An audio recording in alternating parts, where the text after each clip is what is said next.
Hi, my name is Murilo. I am originally from Brazil. I'm 39 years young and I've just looked at the camera as well.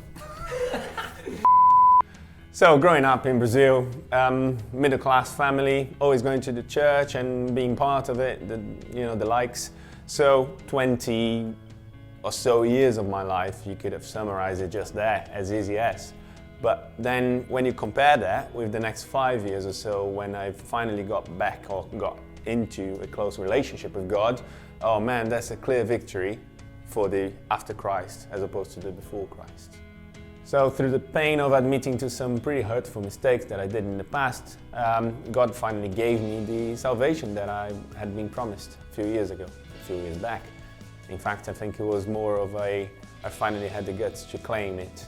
So yeah, revealing His goodness through nature and things that we see on a daily basis and sometimes don't take notice. I'm glad that I was able to still claim it and that His salvation wasn't something like a high street voucher that expires after a few years, So God's provided me with physical and spiritual signs, and all of that took me through a process.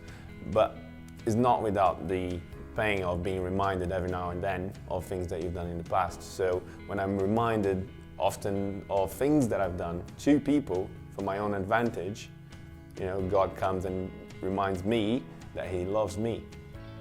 That's great. When I'm reminded of the 7 years that we had waiting for my first daughter to be born, painful season of our lives, He again reminds me that not only He gave me a daughter, but He gave me the double of the blessing and some wisdom as well on the side.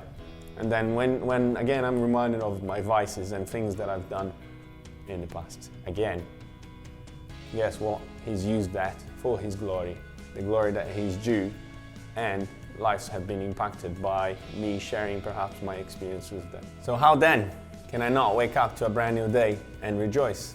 That, if you ask me, is my only option. Thank you, Jesus, for your salvation that came through the cross. And sometimes you might even wonder, what do I do with all that? You've got salvation, you've got all that, what are you going to do with that? And guess what? The answer is right next door. Gateway, my church.